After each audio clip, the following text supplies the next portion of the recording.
बिस्मिल्लाहिर्रहमानिर्रहीम, अस्सलाम वालेकुम, वेलकम टू माय चैनल।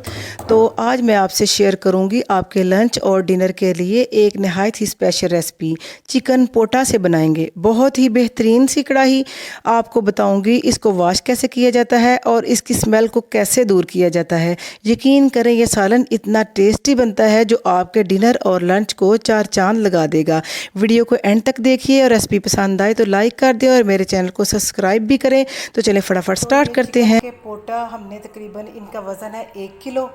हमने इनको इस बोल में शिफ्ट कर लिया है और इसमें हाफ़ टी स्पून हल्दी का जाएगा। पहले भी मैंने इसको एक दफ़ा धो लिया हुआ है अच्छे तरीके से और इसके ऊपर एक चर्बी की लेयर होती है वो उतार ली है और 2 टेबल स्पून इसमें सिरके का जाएगा। हल्दी जो होती है वो एंटी बैक्टीरियल होती है, इससे जो हर किस्म की बदबू स्मेल जो भी गोश्त की या पोटे की या जो भी हो उसके साथ ये दूर हो जाती है। और इसके अंदर साथ जाएगा जितना पानी हम डालेंगे जितना ये सारा इसमें डूब जाए। तो इसको अच्छे से मिक्स कर दें और काउंटर पे ही इसको तकरीबन 10-15 मिनट के लिए छोड़ दें। तो अब हम तैयार करते हैं इसका एक खूबसूरत मसाला। तो इसको हम हेवन दस्ते में कूटेंगे। ये तकरीबन 3-4 जवे लहसुन के हैं और 1 इंच का टुकड़ा अदरक का है और एक ये सूखा धनिया भर के हमने साबुत जो है इसमें शामिल करना है। और इसमें थोड़ा सा नमक हम डालेंगे ताकि ये कूटने में आसानी हो जाए इसकी। तो इसको हमने इस रेसिपी का यानी कि मकसद ये है कि इसकी खुशबू बहुत अच्छी आएगी। ठीक है, तो आपने इसको हेवन दस्ते में ही कूटना है, इसको चॉपर या ग्राइंडर में चॉप नहीं करना, तो वरना इसकी स्मेल जो है और हो जाएगी और इसका टेस्ट भी और हो जाएगा। हमने पोटे को तकरीबन 10-15 मिनट उसमें सिरके में और हल्दी में डिप करके रख दिया था। उसके बाद इसको 2-3 पानियों से हमने अच्छी तरह धो लिया है और इसके एक एक पोटे के हमने 3-4-4 5-5 पीसेस कर लिए हैं ताकि हर बाइट में इसकी ना ये टुकड़ा आए और मज़ा आए। चले ठीक है, इसको अब पकाने की स्टार्ट करते हैं रेसिपी। कढ़ाई में हमने आधा कप ऑयल का डाला है सरसों का और ये इसमें हाफ़ टी स्पून मैंने ज़ीरा डाला है और अब हम इसमें 1 किलो ये जो पोटे हैं इसमें ये डाल देंगे और साथ ही हमने जो खुशबूदार मसाला कूट के रखा है लहसुन अदरक का वो भी इसमें डाल के इसको अच्छे से मिक्स करें।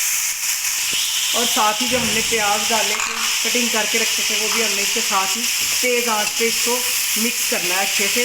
इसको लाइट ब्राउन करना है और इसका कलर जो चेंज हो जाए फिर इसको ना हम इसके अंदर कुछ स्पाइसेस डालेंगे। चिकन की अब हम अच्छे से बुनाई करते हैं। चिकन की हम अच्छे से बुनाई करते हैं तो इसमें से अच्छा खासा पानी निकलेगा जिसको हमने सुखाना है और साथ साथ हमारे प्याज और जो मसाले डाले हैं वो अच्छे से भुन जाएंगे और खुशबू आनी स्टार्ट हो जाएगी।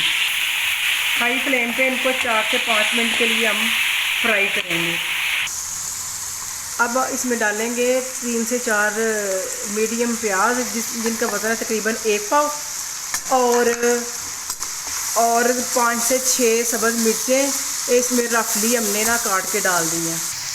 तो व्यूअर्स सॉरी वो ना प्याज नहीं टमाटर 1 पाव और 5 से 6 मिर्चें सब्ज़ वो दोनों चीज़ों को रफली काट के हमने डाल के अच्छे से ब्राउन करने हैं। और साथ ही साथ इसमें जाएगा 1 टीस्पून नमक का और 1 टीस्पून लाल मिर्चों का, 1 टीस्पून ज़ीरे का और हाफ़ टी स्पून पिसा हुआ गरम मसाला।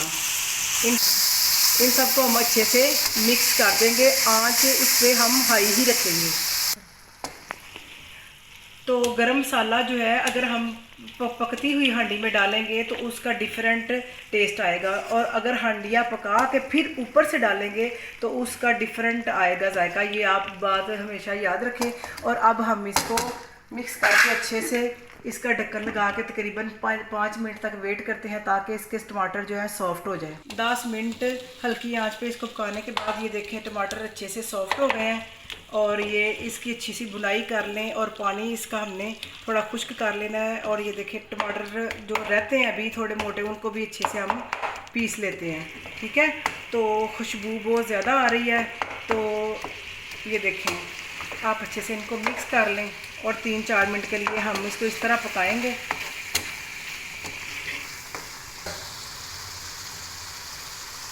3-4 मिनट के बाद हम 1 गिलास इसमें पानी डालेंगे, और अगर आपने ग्रेवी ज़्यादा रखनी है तो आप पानी ज़्यादा डाल लें। तो हमने 1 गिलास इसमें पानी डाला है, तो इसको अब हम कवर करके 5 से 7 मिनट करते हैं। 5 मिनट के बाद ये देखें हमारी पोटें जो हैं वो अच्छे से गल गई हैं और टमाटर भी सॉफ्ट हो गए हैं और खुशबूदार और जायकेदार हमारी चिकन पोटा रेडी हो गई है। अब हम इसमें हरा धनिया डालेंगे और फ्लेम को हम बंद कर देंगे। हम अब इसको डिश आउट करते हैं।